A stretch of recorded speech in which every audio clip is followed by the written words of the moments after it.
Okay. Awesome. So good morning, everybody. My name's Pete Irvin. Welcome to the October Resource Advisor Cohort call. I may be about a minute early, so let's just hang on before I go deep into introductions.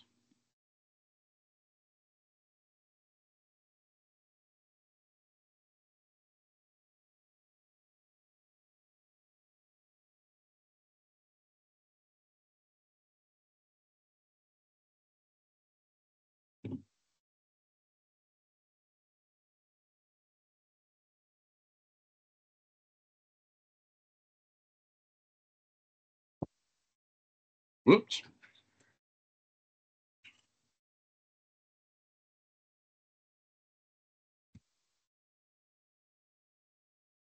All right, now it's 11:30 by my clock. Welcome, everybody. This is the Resource Advisor Cohort call for October 2024. Great topic today, megafires and what they mean for resource advisors. My name's Pete Irvin. I'm one of the volunteer cohort managers, and I'm your substitute host today. I want to give a shout out to my fellow cohort manager, Tom DeMayo, who did all the legwork in setting up this call and exploring this topic. However, Tom, who is the regional ecologist for the Pacific Northwest region of the Forest Service, is on a fire assignment right now as a reef. And so he's out in the woods as we speak on a fire. I don't know which one. Hey, we've got a great panel this morning. Before we get to them, I do want to circle back. A couple announcements. One is a circle back to one of our topics from last month's call. We had two topics last month, and one of them was human relations and EEO for resource advisors. And I've learned at least about a really good resource that a couple folks pointed out to me after that call. We had a great speaker, and then the resource I want to share with you is hosted by NIFC, and it's called Do What's Right. This is, as I understand it, mandatory training for at least some BLM and Fish and Wildlife Service employees, and going to be required training for Park Service. So all the DOI agencies relatively soon. I'll put a link to it in the chat. The training is delivered several different ways, and the way that I know about is through some self-paced online modules. It's current and it's really good, the bits of it that I've participated in or watched so far. So there's a link to that in the MailChimp meeting announcement that was sent out a couple days ago, and I'll also throw the link up in the chat. If you just go to the nifc.gov site and type in Do What's Right, it'll come up as well. Another announcement, which is no news to most of us, is that we are at PL5 for the second time this year. Kind of uncommon to be at PL5 halfway through October. I did a quick look at this morning's SIT report. 24 full suppression large fires, 17 other large fires being managed under some other strategy. There's 17 complex incident management teams engaged in 2 of the 4 NEMOs. Of the NEMOs that are on assignment right now, NEMO Team 3 is on assignment on the Deschutes, focusing on coordinating suppression repair efforts. Caught my eye. Little over 10,000 personnel engaged as of today's report. And of that, more than 2,000 of them are down in my part of the world, the southern area. I'm in Southwest Virginia. Thankfully, personally, right in my little part of Virginia, we were not hit hard by either of the hurricanes. But boy, further south in the southern area, there is some absolute devastation. So, of those big numbers I just gave you, one of the other NEMO Team 1, is coordinating disaster assistance efforts. There's 6 of those 17 CIMTs engaged in the southern area in hurricane response. And yeah, over 2,200 of those 10,000 responders are not doing wildfire, they're doing hurricane response right now. Response and recovery. Amazing to me. Ever how many days it is since Helene, we're still doing search and rescue efforts because of the destruction in Northeast Tennessee and Western North Carolina and the very southern piece of Virginia and a little bit of Georgia and South Carolina. Anyways, blessings to the folks that are out there on assignment right now. Thank y'all for being with us this morning. Tom has set up an excellent topic. He suggested the topic almost a year ago on a cohort manager's planning call and then volunteered to set it up. And he's got us 3 excellent panelists this morning. The topic is megafires and what they mean for resource advisors. I looked, and of the 24 large fires that are active today, 4 of them are 90,000 acres or more. And again, that's just active fires, uncontained. So let's dive into it. We'll start with, we have 3 excellent panelists. Lynn Gassaway, who's an archaeologist and Section 106 coordinator for the Park Service at Sequoia and Kings Canyon, and who has been a leader in the resource advising community for many years, and has a unique collateral duty position as a resource advisor liaison officer with one of the complex incident management teams. I believe it's Northwest 3. She'll be followed. She'll set us up, and then we'll move over to Joshua Corder, who's South Zone hydrologist on the Boise National Forest. And after Joshua, we'll go to Jason Williams, who's a Trails and Wilderness Specialist on the Prescott National Forest in Arizona. All of them are experienced reefs and reeds, and a bunch of them have other qualifications, both in the resource advising and the bear worlds, as well as suppression and prescribed fire worlds, in addition to their day job specialties. With that, I'll shut up. Lynn, please take it away.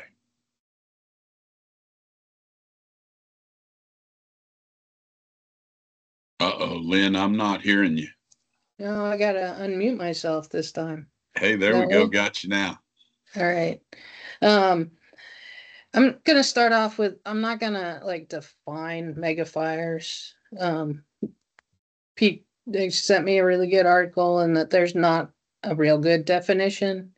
My other reason, I mean, it's a hyperbolic kind of term that the press uses. Well, I'm gonna, and I don't have any. I don't have a PowerPoint. I'm gonna go back and say, so don't have a PowerPoint. I'm just gonna sit here and talk for you.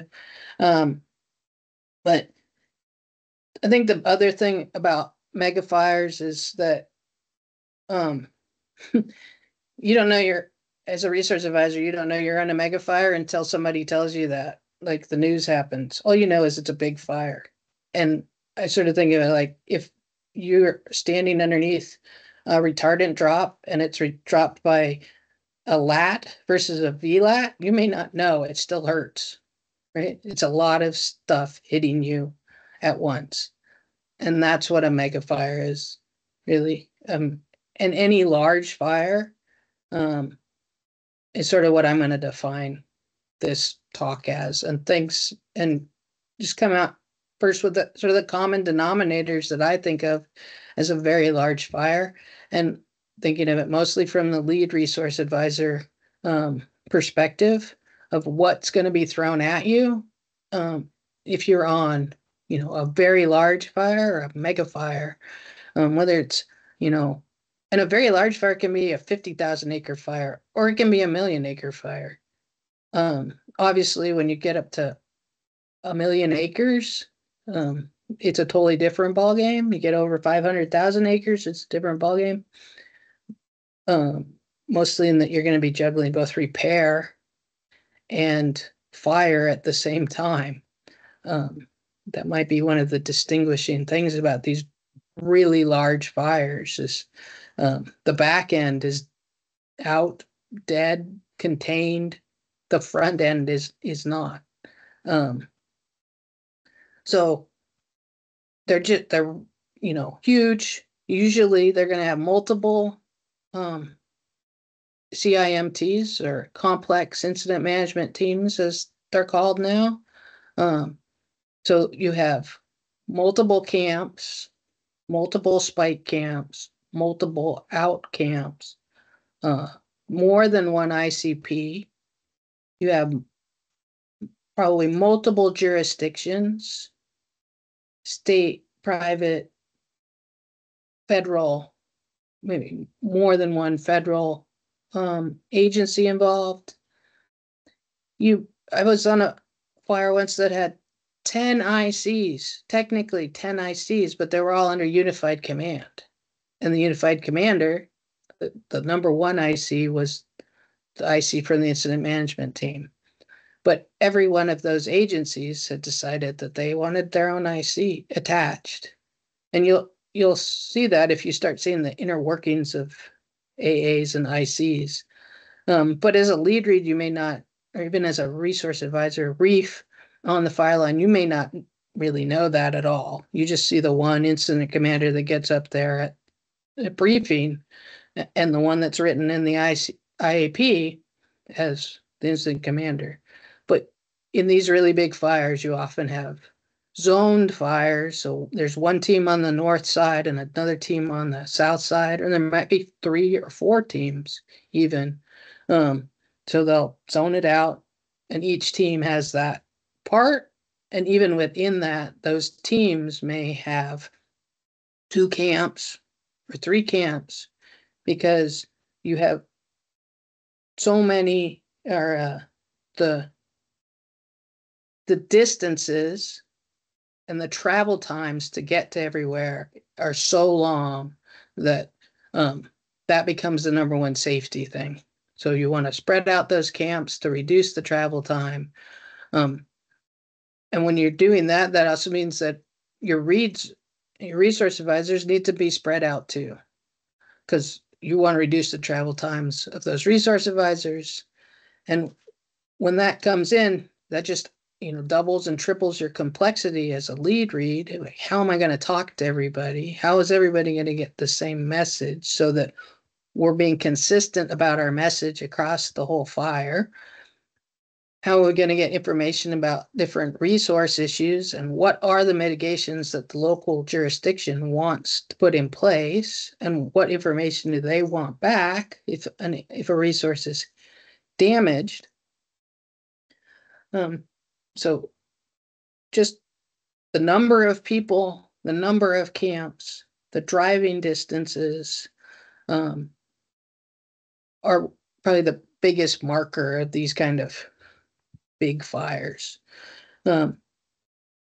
Usually on these fires, we'll have really big days, really big fire days, fires that are running 100, 150,000 acres a day. But you also can get those large fire growths on fires that end up to be pretty small. You get a 20, 30,000 acre run, and you have that a couple days in a row. Fire only gets to 100,000 acres. In the olden days, when I first started that was sort of unheard of, a 100,000 acre fire. Because we were just putting them all out small. Not to say that larger fires, some of these large fires that even the press is saying, it's like, oh my God, this is like Armageddon. This is like climate change to the nth degree. This is like never been seen before, is again hyperbole. Um, Large fire runs is not unknown in ecology and in certain fuel types. Big fires in Upper Canada and Upper Calgary is part of the fire regime. Large fires in aspen groves, like crown fires and aspen groves, is how aspen regenerates.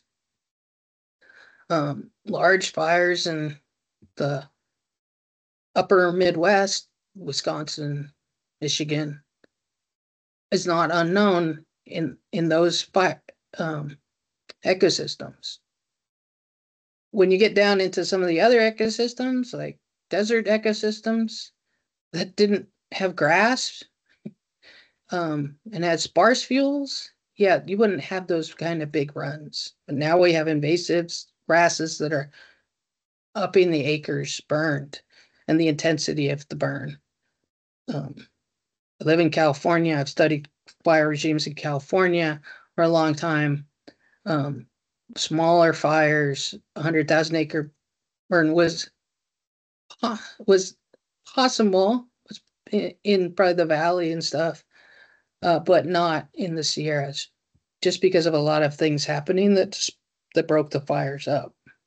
Native burning, watersheds, other things. So uh, don't don't think that it's totally out of the realm of the of all of known fire history, which is before Euro Americans arrived.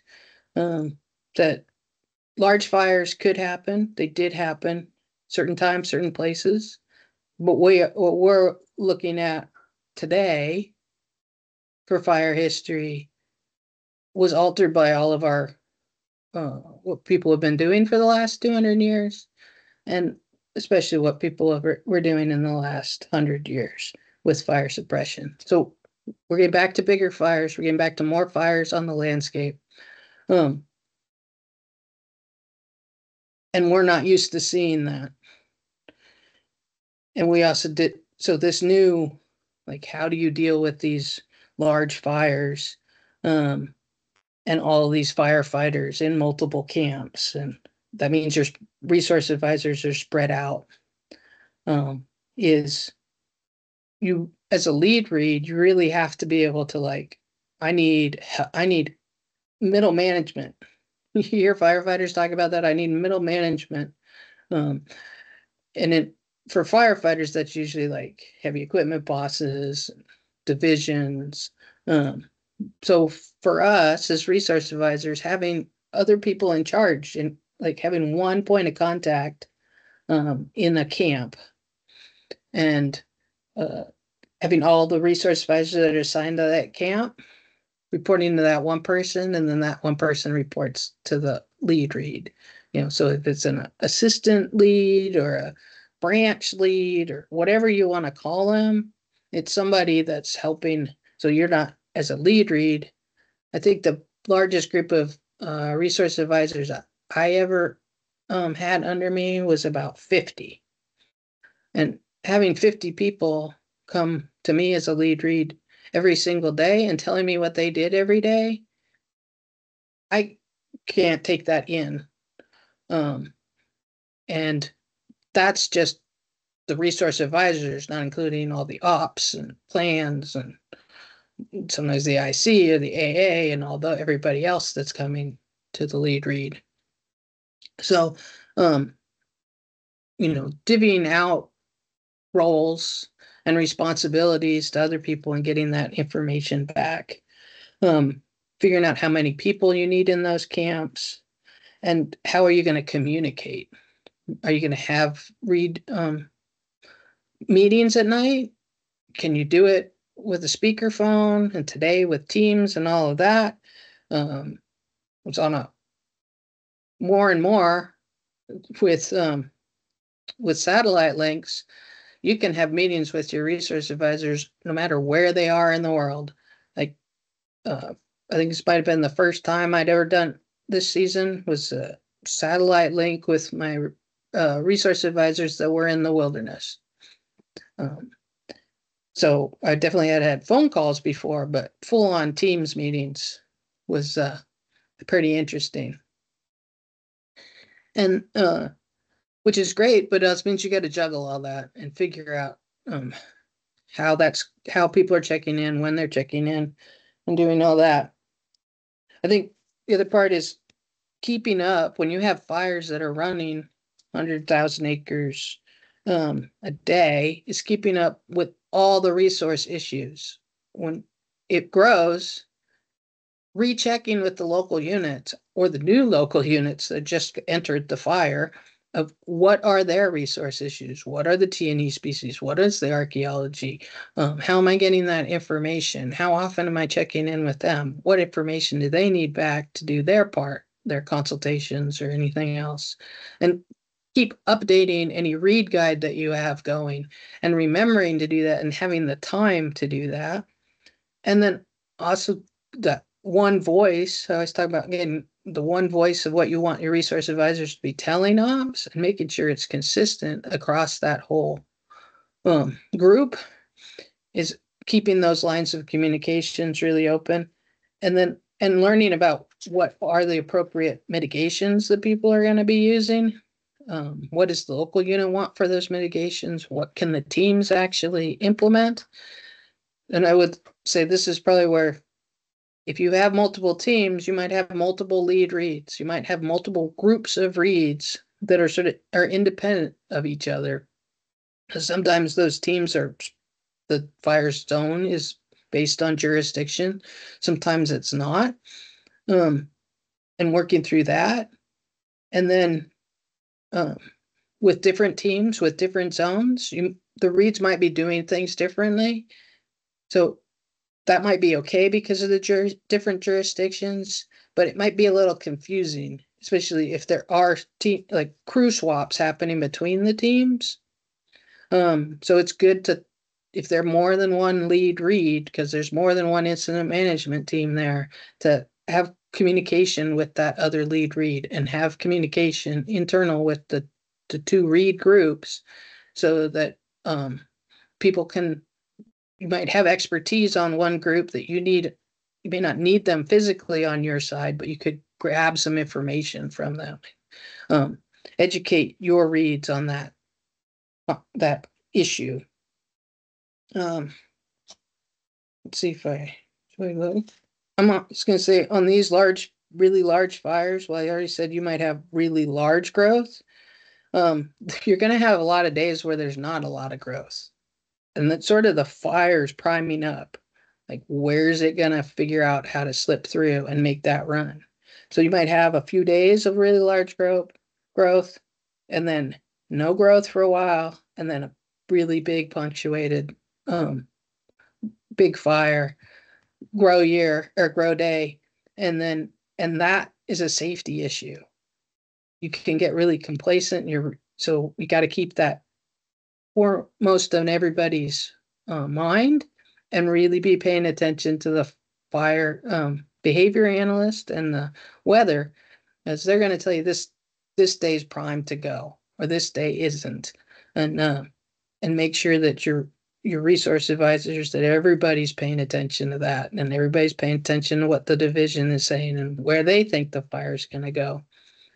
And then with that safety issue is on those big fire days, especially if those fires are going into communities, looking out for the mental health of everybody. Seeing a fire go into a town is not an easy thing, and you may have a lot of local reads that have to deal with the fire going into their own town. So being aware of that and figuring out ways to deal with it, and at least giving breathing room for everyone to be able to express that, and that as a lead read, it's okay to go. I don't want anybody on the line today.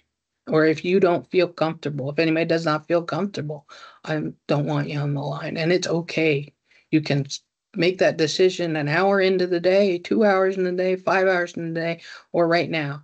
But you are always safe in this yurt or wherever the read group is. It's you are always safe to come back here if you do not feel comfortable on the line. Um, and that's not a judgment call, but you do it. You just have to talk to people and make sure that they have that release valve. They have that valve that they can go and just, sit in a safety zone or sit in uh, a drop zone just to make sure that they know what's going on and they feel comfortable with what's happening. And I think that's where I'm gonna stop, and I'm gonna hand it over to Josh. All right, thank you. Let me make sure this comes up okay for everybody. You seeing it? Just a little feedback. See the big screen, right? Because I lost visuals. Looks good? Looks good. Okay. So continuing on where Lynn took off. And before that, yeah, sorry. We'll get to that in a little bit.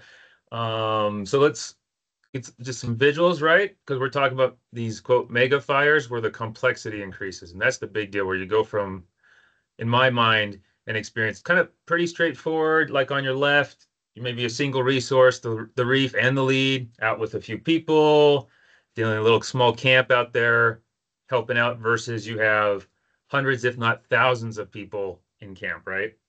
Or you're solo, so you can take a nice little selfie shot out there and pose the shot because it's not too hopping and happening, versus you got to get a whole team together, right? Mega fires, single torching, small little, maybe a half acre or so, and just making sure it's crowd, versus these big runs that start taking off. So yes, you're going to have these challenges ahead. So forewarning of that, right, on these mega fires. And we're going to look into some of this. I'm going to break it up into two sections for you. Going to kind of look at some of the challenges with dealing with the creek fire in 2020 on the Sierra National Forest as some of the lead read challenges, and then we'll look in some of the reef side challenges.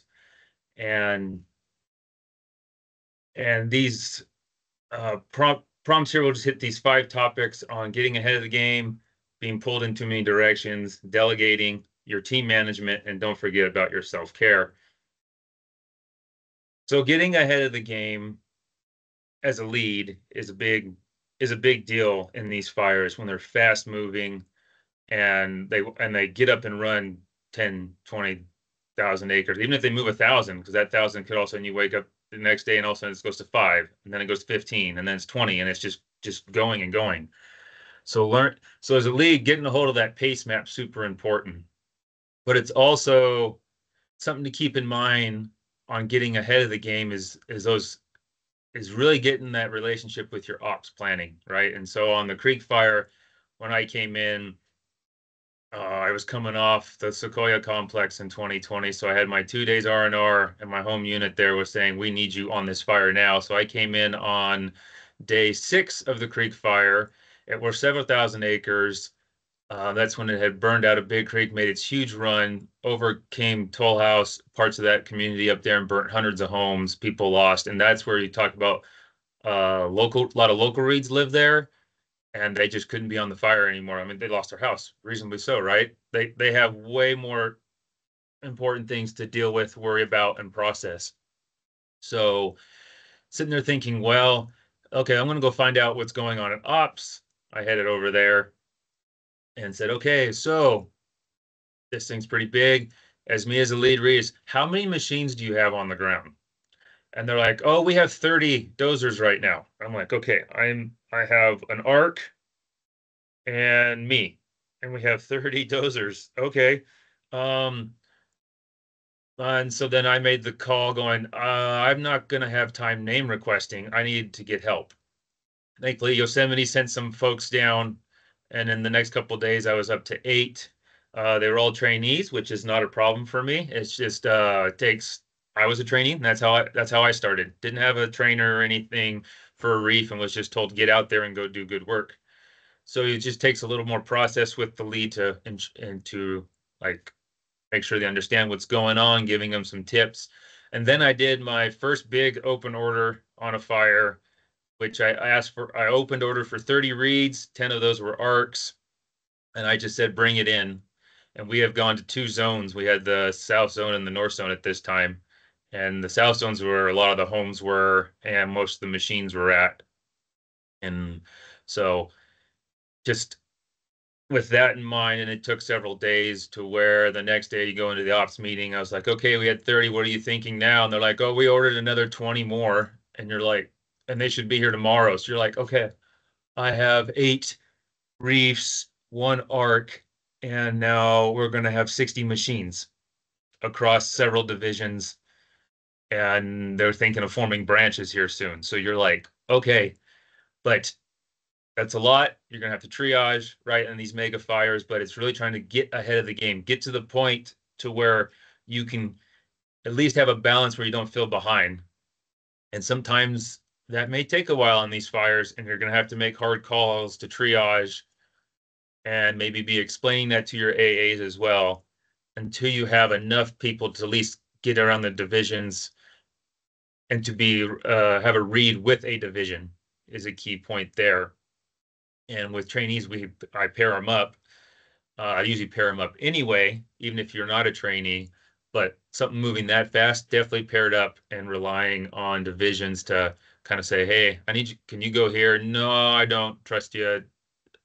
With your experience in that sense, I need you to stay here and be willing to just make all that work. So ahead of the game, work with ops, find a pace map, keep tabs on what they are ordering. Okay, you're going to be pulled in lots of directions by yourself when these fires are going, right?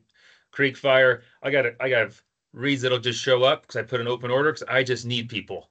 And so people are coming in. I'm getting some name requests from local neighboring forests and or agencies wanting to help. So I'm dealing with that. I'm also going to all the meetings, and the AAs come in with issues. The eventually you build rapport. You got ops coming in or situation coming in, and on the creek fire, we had things from date. We had situations where someone was getting someone got sick. We were dealing with COVID. This is 2020, you remember, so everyone's extra sensitive. There's little if someone's got the sniffles, they're isolating people. So you had this extra layer of stress added onto you. And again, just being that lead, you need to say, okay, which ones do I need to address? And you get to a point where you're like, I can't keep up. I can't get ahead of the game myself. I'm just pulled in way too many directions. It's encroaching on my work to rest ratio. What should I be doing? And I want to support the reads. I want to be there at these meetings and be fully attentive, but my mind's going every which direction. If you're definitely finding yourself in that point, I would say you've gone too far past the point where you need to do delegating. Delegating is a huge thing. As Lynn talked about, middle management. Fire's used to middle management, right? That's what you got. And we need to do the same thing. And we've been talking about this a lot in our lead read courses and so forth that we've put on over the years is it's okay to bring in another lead. If you have someone you work really well with, great, bring them on and bring them on as like an unofficial title. They're your deputy lead read. They're a branch lead read where they're overseeing several groups. Or if the fires are big enough where you're doing suppression repair and still fighting the fire, you bring in a quote lead read who's dedicated to overseeing all the suppression repair. And then they have under them reads that are overseeing it on the divisions. You just create that middle management. Use the structure that we have, ICS, and bring it into the read shop. You don't have to do it alone. So keep that in mind, especially these big fires. Again, where you're feeling overwhelmed, get help. It's okay. That's what people do on fires, right? They bring in trainees. I didn't do that on the creek. Things were going, and I felt I was doing okay in that sense. But later on in the years, especially this year, I brought in a deputy lead read and the fire was only 20,000 acres. So you're thinking like, oh, it must have been one of these huge. It was 20, which is still big. Don't get me wrong, right? And I might be just so conditioned to coming in as a lead on 100,000 plus fires constantly over the last 4 or 5 years. So 20,000 is kind of funny to even say. It seems small to me. But I brought in a lead read, and they were a trainee, and they had lots of experience. We worked together before on the home unit, and I said, sure, come on in. And that was a great experience. One of us could focus on the reads, one could focus on meetings, we could swap. The level of stress went down for me, and actually I wasn't as mentally fatigued when I got home for my R&R as I usually am. And I was just like, I don't know why. I've never done this before. So keep that in mind as a lead on these fires. Get help, build your team up, right? And as you could, and you can have these teams and different photos here that of different sizes. My largest team, I think, was 30 to 35 people, going every which direction. Um, and managing all that can take a lot of work. It's a lot rewarding there. Creek Fire, we had, at least on the zone on my first shift before I came back for another 2 shifts, we had 29 folks there that we ultimately brought in to help on that zone within the first 10 days of the Creek Fire. And it's great. We had a lot of experience, a lot of people learning from each other. And the thing is, the lead, right, is you got to manage them. You got to make sure they're doing okay. Some people were local, like on the Creek Fire, so it's kind of like, are you sure you'll be okay with this? You'll be able to get out there, and just keeping tabs on that. Or even people who may have seen a town burn, had that on the Dixie Fire where a reed came in shaking, because they were in there, and saw that people hitting on the truck going, please stop. And were told, do not stop, drive through. So, I mean, you could just try to imagine that fire going around town, burning, people asking you to stop and help, and you can't. You got to keep driving through. And so that really, and reasonably so, rattled a few of the resource advisors. Thankfully, we didn't have that on the Creek Fire and that kind of a level of stress, but there definitely were other stressors there. And it's just building that cohesion between your team members, and keep them rolling, keep them going, and also thinking out ahead of the game. I always start 7 days, 8 days, like on this fire. I was always thinking, okay, I'm going to lose people in 7 days. I did an open order.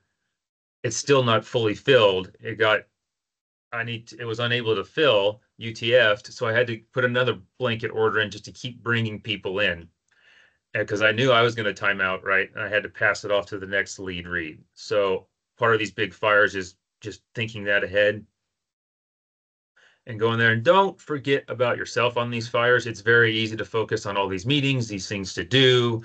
And that's what was going on the Creek Fire.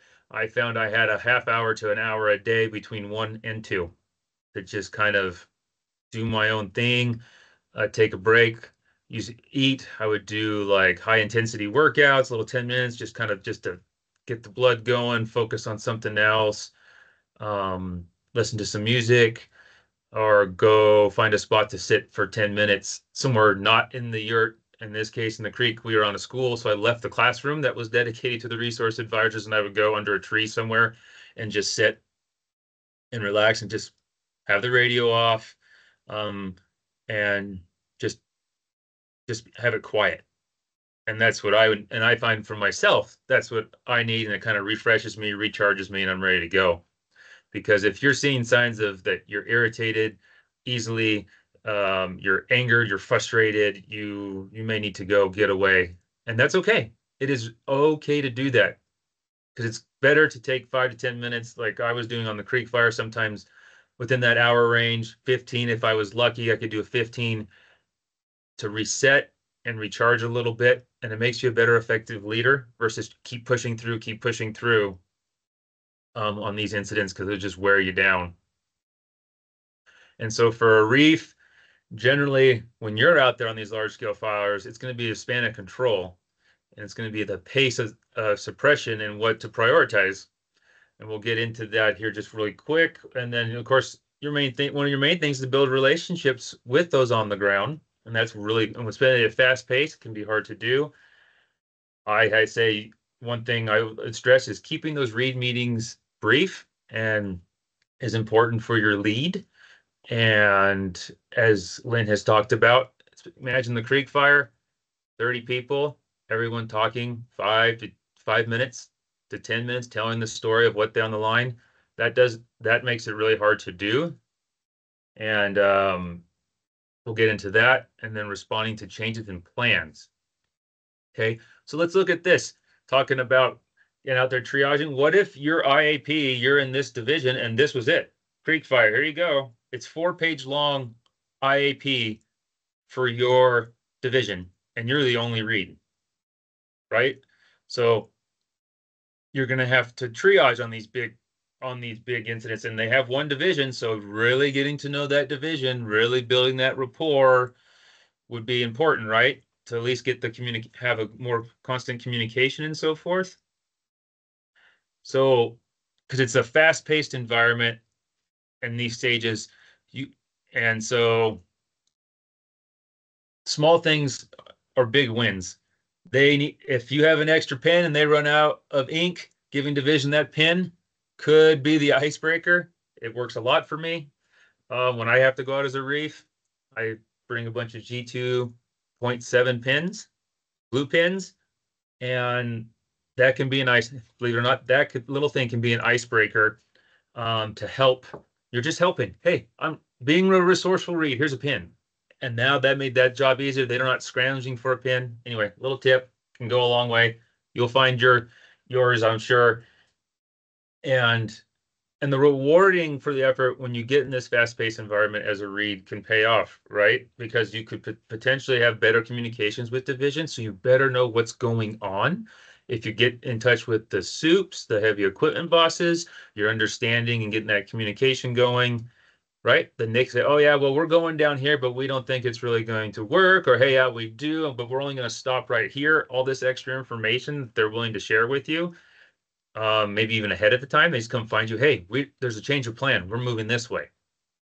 Okay. Understanding can get better because sometimes they're trying to figure out where you're coming from and then you're trying to figure out them and what that's going on. So if you have better communications, you have a better understanding of each other, which increases the potential of reducing damage to resources. So keep that in mind when you're trying to build these relationships in these big fires. Where small fires, right? It's very easy to you see those same 12, 24 people as the only read. Sometimes it's really local, so you know the folks, so you have that rapport and understanding, and so it's not so hard. These bigger incidents, that's one thing you got to keep working on. Read meetings, right? We have these pointers I like to put out as a read. Small fire, a few reads, maybe just yourself. You don't have to really worry about these meetings and so forth, right? You can just get through it. And so key point, I say 2 minutes. Keep it 2 minutes. Get through it quick. The highlights. Be a trainee for a lead read is a great recommendation. Even if you say, hey, I just want to learn what's going on. I don't plan to be a lead read. That's okay. Just be in the lead read shoes. It'll make you a better read on these big incidents and even smaller incidents. And with that, I think we're saving maybe questions to the very end. So we'll just move on to the next presenter, Jason. Thank you. All right. Hello, all. I assume everybody can hear me. Otherwise, you'll tell me you can't. Thanks, Josh. Thanks, Lynn and Pete. Thank you for the reminder. Had it in my schedule wrong. I really appreciate what the Read cohort has done over the years to keep things more organized, get more people educated. So stuff like this has been great. I just want to touch on what you heard Josh and Lynn talk about. One of the big things is the span of control. The number of people a lead read might be managing at a given time is beyond what we should be doing sometimes. And so I think moving forward into the future, trying to make sure that span of control is preferably less than 5 people reporting to one is highly desirable, because it's really hard to synthesize all that information from say 20 people at one time. Better to have somebody in between figuring out what's important to tell the lead that then the lead can convey to the team. I'll step back a little bit and talk about why we are having megafires. Now, I'm not a fuels or climate scientist, but I think it's important for us all to understand that before we had climate change, we had the 100 years of fire suppression and changing fire regimes. And so we have an exponential problem. I think we all know that it's not only the history of fire suppression, it's also climate change, making the megafire the reality of our future.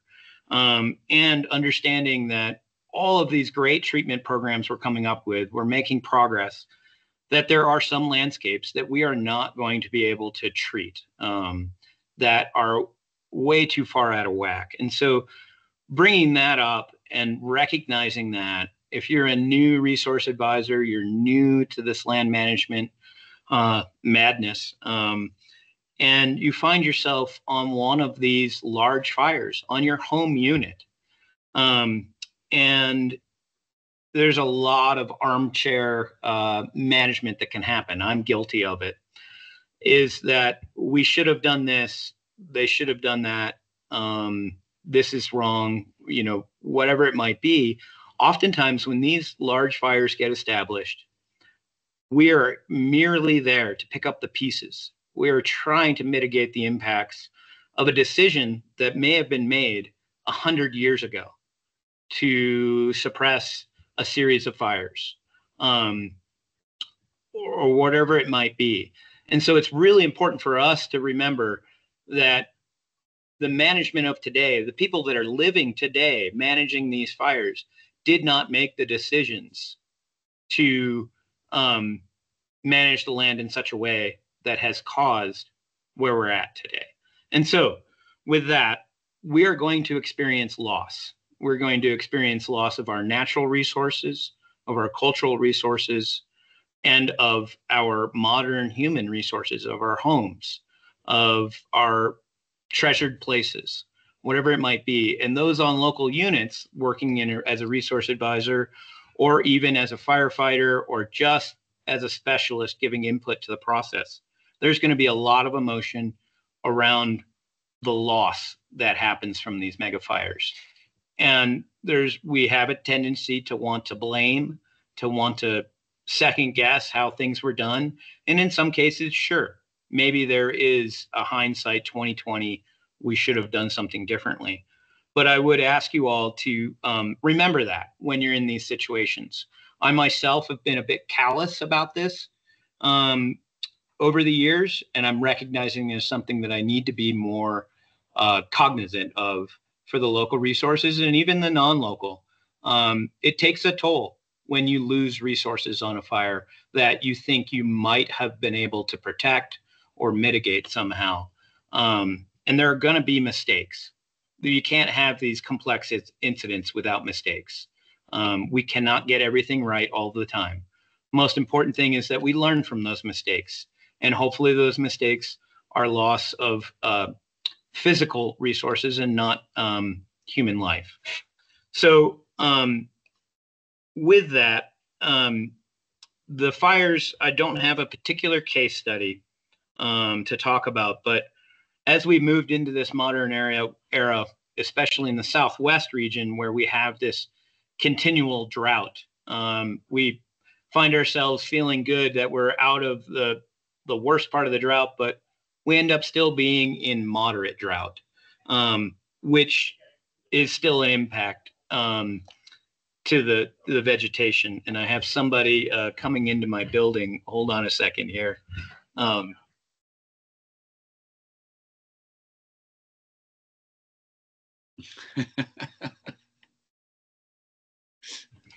right, sorry about that. Unexpected visitors. And so these megafires in the Southwest region really kicked off with the Rodeo Chetasky fire.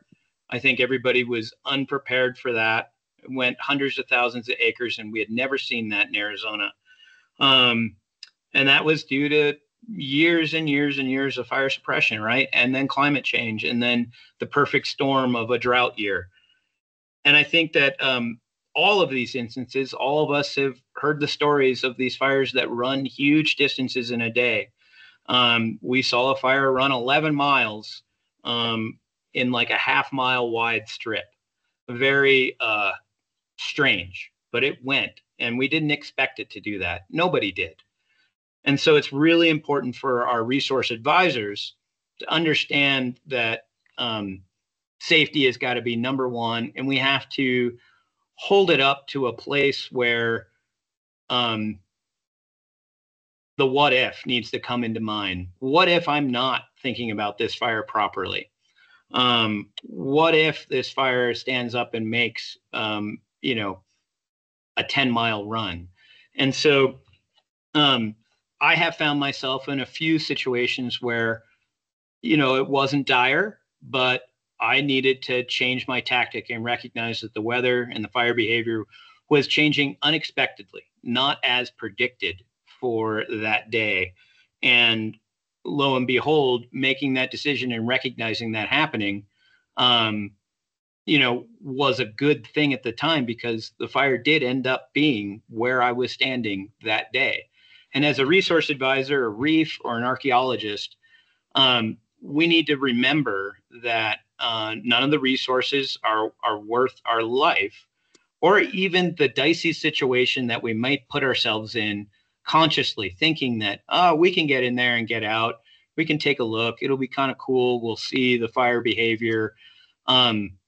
If as a reed or an archaeologist, we find ourselves pushing that envelope a little bit, and not everything is perfectly in place, we can find ourselves in a really bad place, and it might be manageable. We might be able to get out of there. But if you have a division being scared for where you're at and wanting to make sure they know you're safe, then we've already made the wrong choice.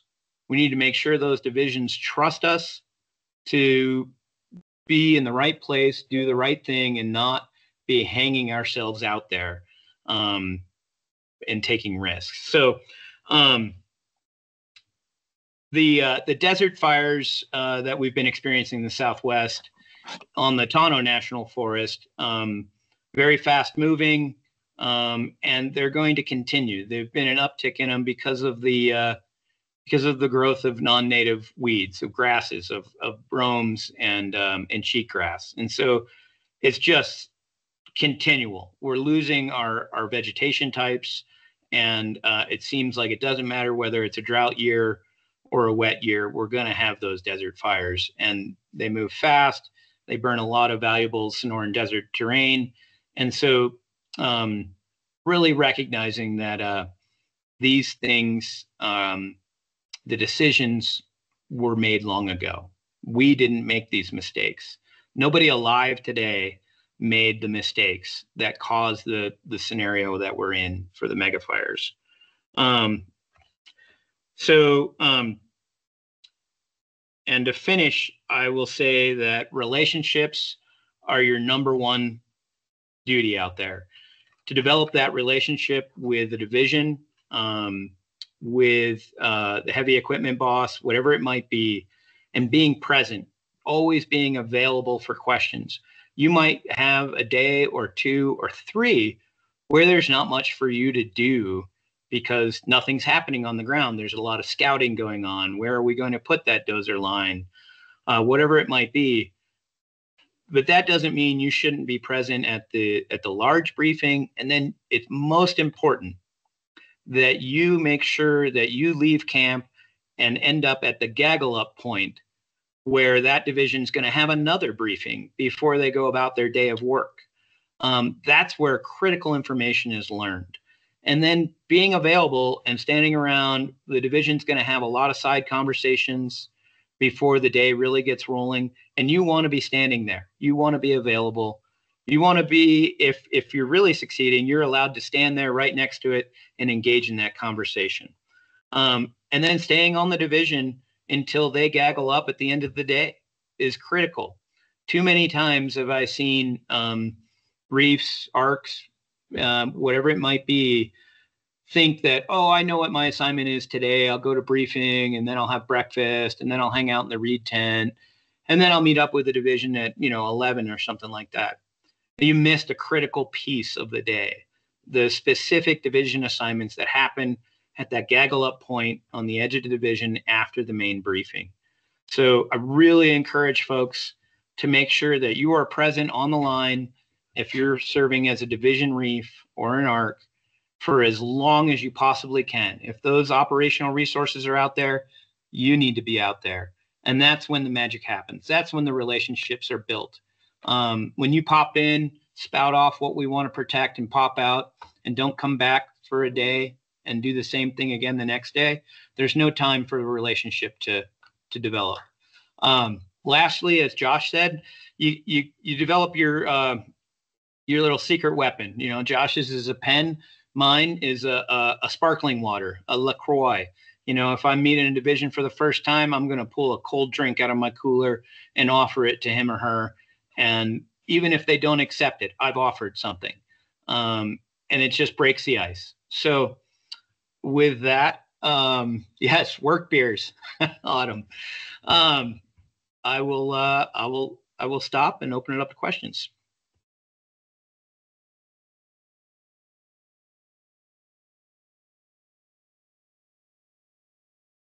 Jason, thank you much. And Lynn and Joshua as well. Hey, thumbs up from somebody that you're hearing me, please. All good. Yep. Thanks. Gotcha. Hey, folks, I can't thank our presenters enough. Lynn Gassaway, Joshua Corder, Jason Williams. There's been an active bunch of conversations going on in the chat. And one of the threads has been about, the ability to expand the read team proactively. Sure, that's one of those things we can always look back on and say, man, if we'd have had more people sooner, we could have done better and saved more, or caused or influenced more. I go back to who we work for, right? We work for the agency administrator. Sometimes they're very present. Sometimes there's an agency rep or a strike team of agency reps. And,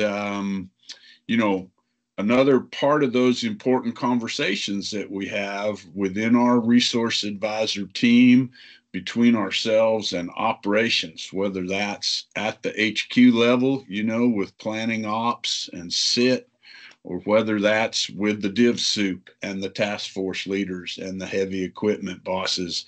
We also have to have those it's best on us if we can have those proactive conversations.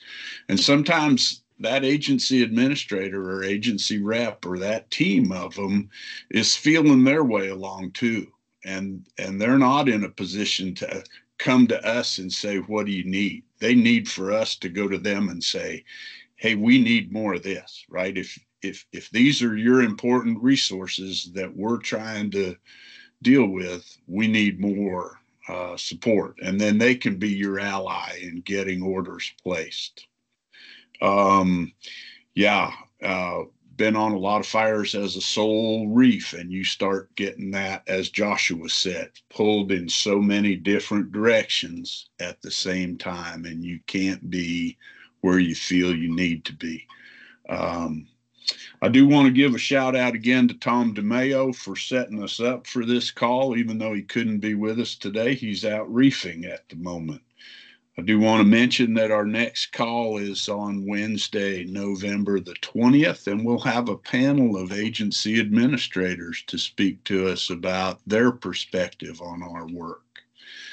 And with that, I'll throw it back to our presenters.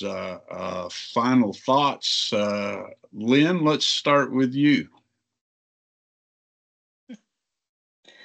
I don't have a whole lot of thoughts at the moment, but I guess I back you up. I agree with you, Pete, on that local in that discussion that's happening in the chat about Initial calls for resource advisors. That's a lot. That's all that we talk about relationship building during a wildfire, that relationship building on the local level before the fire starts, so that the firefighters know that there are resource issues and where they are on their own local unit, so they know when to call a resource advisor. Getting on a run card or that open dispatch for when a fire starts. One, people have to know that they're going to be called by dispatch. They need to be available. They need to be on call.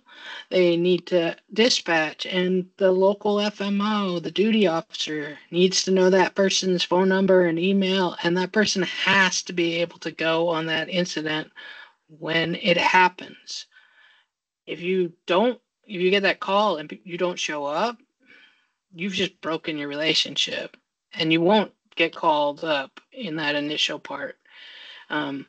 So having a group of resource advisors and a read guide already set up for an incident before it starts is golden and will help you get that. And then dispatch should only call one person, one read who's on call that time. And then that person works with the AA to order more people. And if it's an immediate need, order an immediate need, order locals, or order people from outside. But you got to build that relationship and have that already established at your local unit. That is not a national call at all. That is a total local unit, that run card. And it can be a huge run card with VLATs and 20 engines and everything else, especially if you work like in Southern California. They throw the everything at an initial start, but other places don't, and other sides of units don't. It all depends on what the issues are. So, but that's the same. It's relationships. What you get on a big fire to know what you need to order and work with the people there to order what you need. That's all I got for now. Thanks, Lynn. Joshua, to you. Just last couple things is, again, when you need help, get the help. Ask. Don't be too prideful or proud or think, I got it. If you do, that's okay. Give it a shot and build in self thresholds where you're like, you know what? I've hit this point. I do need to call. And realize that, be humble about it. And it's okay. There's nothing shameful about it at all. Ask for help, build your team. And lastly, find those creature comforts when you're out there. Something small, whatever it is that makes your life a little easier, a little bit more like home. That'll psychologically, I believe, go a long way. Like I like my self-inflating 4-inch foam mattress. I bought that on the creek fire. I have slept so much better, which makes me a better lead and a better reef by adding 1 more inch to my mattress. Made a world of difference. Totally worth the money. Anyway, just a little thing that helps me out. Hopefully you can find those things for you. Thanks, Josh. Jason, to you. Well, again, thank you. I think that one of the questions in the chat that I saw come up that I'll just briefly address is that the green reef or the green arc or the green resource advisor, whatever it might be, really important that you all identify yourselves and don't feel bad about not being able to know exactly how to accomplish the task that maybe the lead read is in a position where they're overwhelmed and they're like, great, you're here. Okay, you have division zebra, go. And you're like, oh, I guess I'm just supposed to go and do my job that I don't know really what to do. So if you are that inexperienced read, you gotta stop that lead read that's overwhelmed, which most of the time will be overwhelmed on a blowing and going mega fire. Everybody on a mega fire is overwhelmed, and you gotta self-identify. And we will do our best to try to make sure when we make that order and when we have that phone call You should have a conversation with the lead read or the person who owned or ordered you, if you're not from the local unit, before you show up, and clearly explain your experience and what you think is expected of you when you arrive. Because we do have situations where reads have been really lucky over the years. Seen a lot of dicey situations. So we are humans. We are going to make mistakes. Our egos play into it all the time. No matter how much we want to downplay that, it happens. So that would be kind of my closing remarks on that. And get out there. Is go on assignments, make yourself available, tell others. The phone network is alive and well. I know that this summer we did really well. Those of us who know each other, Josh, Lynn, Tom, when somebody needed a resource advisor and ARC on an incident badly, we just hit the phone tree or hit the email tree, and maybe I couldn't fill the order, but I could find somebody who could, and be able to assure Josh that I was providing him somebody who he could trust. So that, those relationships, again, back to the relationships. So thank you. Hey, thanks to all three of you. I'd be remiss if we didn't point out to folks who are still with us, and I know a lot of folks have to leave for other meetings at our scheduled end time, but for those of you that are still with us, the READ cohort does try to assist incidents by providing them a place to share their needs. The READ needs spreadsheet that we host, and then also a place for trainees to post their availability. None of that replaces the formal systems, the IROC system, your local dispatch availability system. They are supplemental to it. But folks, if you don't know anything about the READ needs list or the trainees looking for an assignment and I'm available right now list, they are on the Resource Advisor Cohort Google Drive online, and the link to that is in the meeting invites. And if you don't get it there, you can reach out to me or any of the other cohort managers. Anybody that's still with us want to ask a specific question of any of our panelists, feel free to raise your hand and we'll try to look at it. And or if any of the panelists have had another minute to look through the chat and see anything else they want to address. I have one, Pete. There's one that's sort of specific to me. Talking about the READ liaison. First, I will say, yes, I am a liaison officer, LOFR, specifically for resource advisors on a complex incident management team on what used to be a type 1 team. I have been in it for 8 seasons. It is not a lead read position. At least my team does not ever think it will be a lead read position, because the lead read works for the AA and I work for the IC. And that can be a conflict of interest in some ways, which is why it's not. My role is to make sure that the team is getting the information it needs from the resource advisors, and that the resource advisors are getting the information that they need from the team. So that can be me going, what are your resource issues? What divisions are those resource issues are on? What kind of reporting for retardant do you need? Do you need a map? Do you need GIS? And on the other side, do you as reads, do you know what the team is doing? Here are all the meetings that we would like the lead read in, or we would like somebody in. We want you to be in ISAP. We want you to be in plans. We want you to be in here, so that you know what we're doing and what we're planning. And if you're not going to show up on those, I'm going to track you down and tell you what we're doing.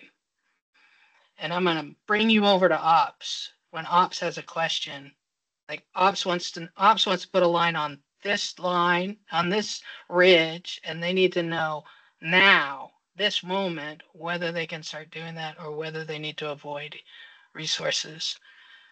And I am often sent to track down a resource advisor to get that answer before they do something or they want to, that kind of thing. So that's where I'm liaisoning between and making sure that there's information going back and forth and we're getting what we need and that we're doing the best job we can for the agency administrator who the reads represent on protecting stuff. So it's a very different role than a lead read, because it's not really my job to go track down all the information on the resources or to interface with divisions. But I often do when divisions get frustrated with a lack of communication. I will hear that through planning ops or strategic ops or ops. So that there is more and more teams that are getting that position or doing some like it. Some teams call them a lead read, some don't.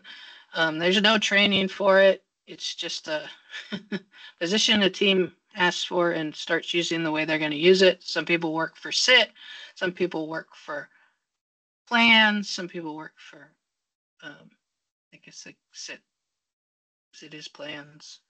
I work directly for the IC as a liaison officer. So that's my answer to that one. We'll see. I think it is a growing trend. The teams like it. It helps them. But it can be very awkward too as a resource person. But you learn a lot about what the team is doing and why they're doing it and the safety that they're trying to put in place for firefighters that might conflict in the minds of reads. Well, I think one key point you made there, Lynn, is that is very much a unique and custom position, and varies or can vary quite a bit between teams, or it's just a minority of the complex teams right now that carry that position. So, an emerging thing. I'm with you. I think, on the one hand, it'd be great if every complex team had a resource advisor loafer. On the other hand, the complex teams are being more limited than type 1 teams used to be on how many people they can roll with, right? As a standard configuration. And then they have to negotiate additional positions. So, hey, lots of good feedback coming in through the chat, and also my phone's pinging with a lot of people saying thank you, and I'll add my thanks to that for all three of you.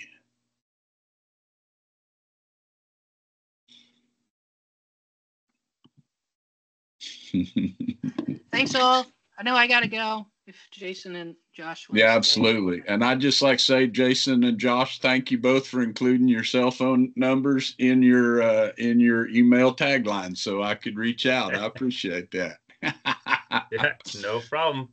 Be good, it's y'all. A work phone. Call me anytime. Perfect. Good to see you, Josh. Good to see you, Jason. Thanks for the help this summer. Yeah, well, it wasn't me. All right. Take care, y'all. Thanks,